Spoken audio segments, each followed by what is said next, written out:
현지 시각 11일 아람코가 드디어 상장한다.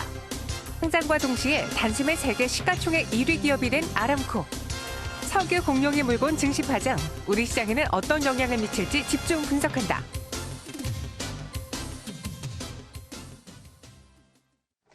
얼마나 규모가 크길래 상장한다고 외국인 투자자들의 자금 이탈까지 우려했을까요? 그 주인공 아람코에 대해서 이야기 나눠보도록 하죠. 세종대학교 경영학과 김대종 교수님과 함께합니다. 안녕하세요. 안녕하십니까. 네, 안녕하세요. 이제 현지 시각으로 11일에 상장하는 아람코, 어떤 회사인지 상장 배경 짚어주세요. 아람코는 그 상장이 되는데 시가총액이 2천조 원입니다. 애플이 1조 원, 한 1,000조 원쯤 되고 한 2배 정도 되고 삼성전자가 시가총액이 400조니까요. 5배나 정도 되고 또 작년 말 기준으로 순이익이 130조 원입니다. 애플의 순이익이 60조 원이니까 2배.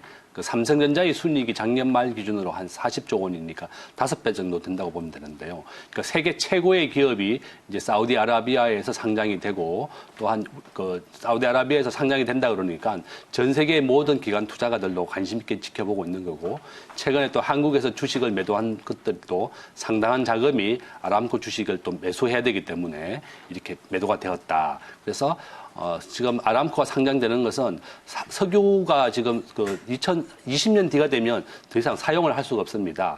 환경 오염을 워낙 많이 일으키기 때문에 우리나라에도 최근에 미세먼지 때문에 문제가 많은데요.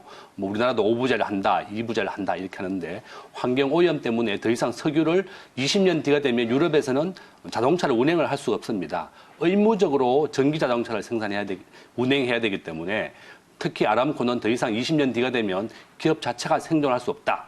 그래서 이번에 그 상장한 자금을 가지고 4차 산업혁명이나 신재생에너지나 새로운 에너지 산업, 또 새로운 산업에 투자하기 위해서 자금을 30조 원 끌어모으고 상장을 한 것입니다. 이 아람코가요, 전 세계 석유의 10%를 공급하는 기업입니다. 그러니까 정말 어마어마하게 큰 규모의 회사인데, 보니까 총 지분 대비 1.5%만 지금 상장을 한 거예요. 그러니까 전체적으로 시장에 나온 규모는 정말 미약하게만 작은 것인데, 왜 1.5%밖에 상장을 안 했는지 그 의미를 좀 분석을 해봐야겠어요. 기업을 기업이 해외 기관 투자자들이 투자를 하게 되면 기업의 재무제표라든지 기업의 투명성을 공개해야 됩니다. 우리나라의 삼성전자는 지금 외국인 지분이 60%입니다. 56%인데요. 기업의 실적과 전망에 대해서 매년 분기마다 보고를 하고 있어요. 이와 같이 해외 기관 투자가들이나 해외 금융 투자가들이 투자를 하게 되면 그 기업에 대한 실적을 각 분기마다 공개를 해야 되기 때문에 아람코의 입장에서는 이 왕실 기업입니다. 사우디 왕실이 100% 지분을 가지고 있는데 이것을 만약에 미국이나 다른 나라, 한국에서도 만약에 상장을 한다 그러면 매 분기마다 실적을 공개해야 되고 기업의 투명성이 확보돼야 되기 때문에 자기들은 싫어하는 겁니다. 그래서 1.5%, 30조 원만 사우디아라비아에 있는 리야드 주식시장에 공개한 것입니다. 이와 같이 자기들의 투명성 문제 때문에 또 기업의 실적을 더 이상 공개하지 아니하고 좀 비밀스러움 이런 것이 큰 역할을 했다. 이렇게 볼 수 있습니다. 네, 이번에 이 아람코가 MSCI 신흥국 지수에 편입이 되면은 이제 중동 외 지역에 외국인들의 이제 투자 규모도 좀 늘어나지 않을까 싶거든요. 왜냐하면 최근에 외국인 투자자들의 자금 이탈이 컸을 때 저희가 여러 가지 이유를 분석해 봤더니 이 아람코의 상장 때문에 외국인 투자가 발을 뺀 것이다. 뭐 이런 이야기가 나올 정도잖아요. 그렇다면은 이 신흥국 지수 편입될 시 긍정적인 효과 낼 수 있을까요? 최근에 이제 외국인들이 우리나라 주식시장에서 한 5조 원 정도를 매도했습니다. 네. 이제 그 가장 큰 이유가 이제 모건 스탠리 지수가 우리나라가 한 13%였는데 일부 좀 줄였어요. 맞아요. 그래서 이제 그렇지만 또 우리나라의 시가총액이 1,700조 원이고 그 중에 40%가 외국인입니다. 그러니까 외국인들이 실제로 우리나라에 투자하고 있는 금액은 700조 원이고 5조 원이 매도가 되었지만 1%도 안 되거든요.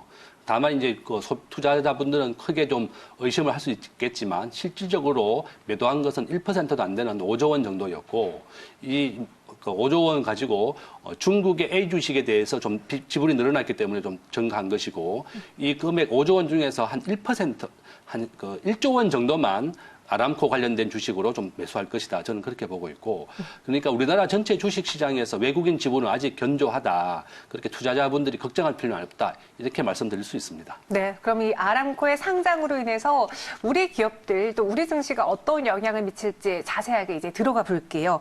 특히 아람코가 아시아 시장을 주목하고 있다고 하던데요. 그 이유는 무엇일까요, 교수님? 우리나라는 제조업 강국입니다. 우리나라는 세계 5번째로 제조업 강국인데요. 네. 한국보다 제조업을 잘하는 나라가 중국, 미국, 독일, 일본, 한국이 5등입니다. 우리나라는 전 세계 반도체 70%를 생산하고 있고, 또한 우리나라는 중화학공업입니다. 중화학 중심 국가고 제조업이 굉장히 강한 나라거든요. 우리나라가 전 세계에서 1인당 전기 소비량이 세계 1등입니다. 우리나라가 굉장히 제조업이 강한 나라고, 네. 전 세계에서 그 파키스탄이나 베트남에서 우리나라에 근로자들이 오는 이유가 우리나라가 워낙 제조업이 튼튼한 나라이기 때문에 많이 오는 겁니다. 이와 같이 아시아는 경제 성장률이 중국은 6.5%, 베트남은 8%입니다.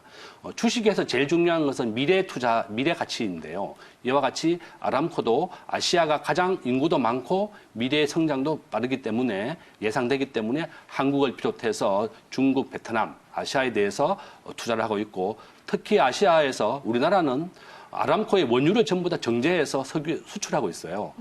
반도체보다도 작년에, 2년 전에는 석유화학이 수출 1위였습니다. 이와 같이 아시아에서 정유 시설에 대해서 거점은 한국입니다. 그래서 아람코가 한국에 대해서 굉장히 투자도 많이 하고 있고 관심도 가지고 있고, 아시아가 미래 전망이 밝기 때문에 아람코가 한국에 투자하고 있고 아시아에 전체적으로 투자를 많이 하고 있다.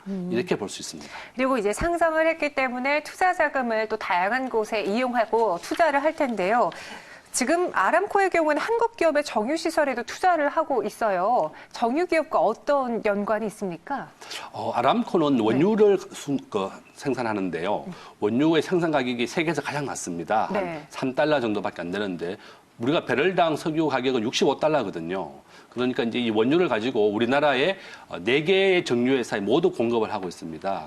여러분이 잘 알고 계시는 S오일의 체제 주주가 바로 아람코입니다. 63%를 가지고 있고요. 네. 현대오일뱅크의 17%의 지분을 가지고 있고, SK이노베이션의 지분이 3%입니다.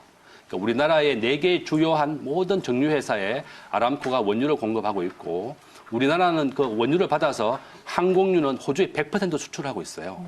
이와 같이 우리나라에 아주 중요한 관계가 있는 게 아람코고, 한국에 대해서 계속 투자와 밀접한 관계를 가지고 있다. 이렇게 말씀드릴 수 있습니다. 네, 우리 정제 시설을 또 이용하는 만큼 우리 한국 정유업계와의 관계가 또 밀접하게 연관되어 있다라는 걸 또 표를 통해서 볼 수 있는데, 이와 함께 수소차에도 관심을 갖고 있다고 들었거든요. 지금 우리 정부 정책도 수소차를 육성하기 위해 노력하고 있고, 그 선두주자로 현대차가 있습니다. 그럼 현대차도 또 연관이 있겠네요. 예, 맞습니다. 네. 금년 6월 달에 정의선 부회장하고 네. MOU도 맺었는데, 현대자동차도 앞으로 20년 뒤가 되면 내연기관 자동차를 생산할 수가 없습니다. 이제 전기차로 바꿔야 되고, 또 가장 깨끗한 에너지가 수소차다 그래서 현대자동차가 세계 최고의 수소차와 또 수소 에너지에 관련해서 특허를 많이 가지고 있거든요. 그래서 아람코도 앞으로 수소의 투자를 위해서 현대자동차와 MOU도 맺었고, 또 탄소섬유, 현대 수소 에너지 이런 거 관련해서 한국에 지속적인 투자를 하고 있는 것입니다. 네.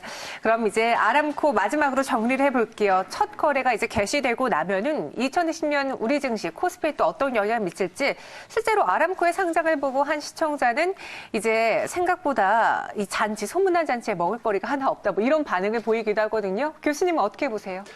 지금 네. 현재 배럴당 석유가 65달러인데요. 전 세계 석유 생산이 과거에는 사우디가 1등이었지만 네. 지금은 미국입니다. 네. 미국이 전 세계 석유의 20%를 차지하고 있고, 그러니까 석유 가격에 대해서 전망이 밝지는 않습니다. 네. 석유의 수요도 점차 줄어들고 있고, 이미 미국과 러시아, 사우디아라비아가 석유 생산을 많이 하고 있기 때문에 유가가 65달러에서 크게 변동이 하지 않을 것이다. 그래서 또 사우디아라비아는 감사를 통해서 석유 가격을 올리려고 하는데 좀 다른 나라가 또 동의를 해주지 않고 있습니다. 우리나라 전체 주식 시장에서 1,700조 원 중에서 아람코와 관련된 주식은 한 그 일부입니다. 그래서 한 1조 원 정도 안팎이라고 보고 있는데 저는 그러니까 이미 외국인들은 아람코를 살기 위한 한국 주식은 다 팔았다. 그래서 좀 안심하셔도 될 것 같고 네. 저는 업종 대표주만 투자하는 것도 좋은 방법이다. 뭐 여러 가지 종목을 하는 것보다도 각 업종에 대해서 대표되는 종목만 투자하는 것도 안전하고 좋은 투자 방법이다. 이렇게 권유드리고 주식은 제일 중요한 게 미래 가치입니다. 네. 앞으로 6개월이나 1년 뒤에 어떠한 기업이 실적을 낼 것이고 좋아질 것인지 잘 살펴보시고 투자한다면 좋은 성과가 있을 것입니다. 네, 세계 공룡 기업의 상장 아람코에 대해서 이야기 나눠봤고요. 지금까지 김대중 교수님과 함께했습니다. 오늘 말씀 고맙습니다.